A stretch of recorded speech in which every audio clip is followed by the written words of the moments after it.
ভারতের গোয়েন্দা সংস্থা এর প্রধানের ঢাকা সফর স্বাভাবিক। এ নিয়ে জল্পনার কিছু নেই বলে জানিয়েছেন প্রধানমন্ত্রীর তথ্য ও সম্প্রচার বিষয়ক উপদেষ্টা ডাক্তার জাহিদুর রহমান।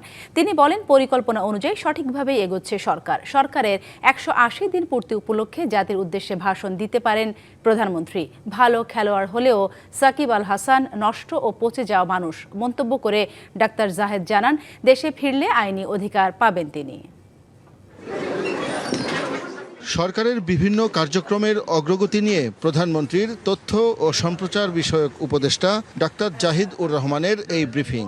তার দাবি, পরিকল্পনা অনুযায়ী 180 দিনের লক্ষ্য পূরণ হয়েছে সরকারের। প্রস্তাবিত এই নীতিমালা নিয়ে কিছু সমসাময়িক নানা বিষয়েও কথা বলেছেন উপদেষ্টা। উত্তর দেন দিল্লিতে শেখ হাসিনার রাজনৈতিক কার্যক্রম ও ভারতের গোয়েন্দা সংস্থা এর প্রধানের ঢাকা সফর নিয়ে প্রশ্নের।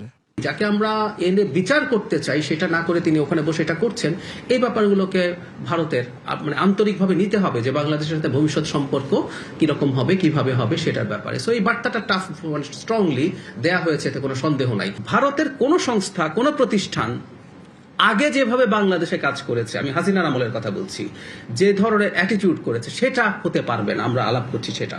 তিনি দাবি করেন, স্বাধীনভাবে কাজ করছে দুদক, কোনো হস্তক্ষেপ করছে না সরকার। নগদ নিয়ে এলো হার না মানা হার অফার। সর্বনিম্ন 10,000 টাকা রেমিটেন্স নগদে পাঠালে থাকছে স্বর্ণের হার জেতার সুযোগ। এটুকু বলতে চাই যে সরকারের পক্ষ থেকে সরকার চায় দুদক এমন ভাবে তৈরি হোক এবং দুদক ইন্ডিপেন্ডেন্টলি কাজ করবে। আমি আগেও একদিন বলেছি, দুদক শুধু আগের সরকার বা অন্য সময় কি হয়েছে আমরা সেটাও এক্সপেক্ট করি না। দুদক এই সরকারের সময়ও কেউ কোনো দুর্নীতিতে জড়িয়ে পড়ছে কিনা সেই ব্যাপারে তারা পদক্ষেপ নেবেন। ডাক্তার জাহিদ জানান, দেশে ফিরলে বিচারের মুখোমুখি হতে হবে সাকিব আল হাসানকে, পাবেন আইনি অধিকারও। ভালো খেলোয়াড় হতে পারেন, উনি একজন নষ্ট পচে যাওয়া মানুষ। উনি বাংলাদেশে আসবেন মামলা ফেস করার জন্য, আইন ফেস করার জন্য, বিচার ফেস করার জন্য, এবং ওনার নিরাপত্তার মাধ্যমে উনি ফেস করবেন ওনার যা যা অভিযোগ আছে এবং সেখানে যা যা আইনগত ব্যাপার আছে সব তিনি মেনে নিয়ে যদি আসেন, কোনো সমস্যা আমি দেখি না। জুলাই ও জাতীয় জাদুঘরে স্কুল শিক্ষার্থীদের জন্য পর্যায়ক্রমে বিনামূল্যে প্রবেশের সুযোগ করে দেওয়া হবে বলেও জানানো হয় ব্রিফিংয়ে। সরকারি উদ্যোগে এই জাদুঘরে নিয়ে এসে এই জাদুঘর দেখানোর ব্যবস্থা করবে। শাহ ইমন, ডিবিসি নিউজ, ঢাকা।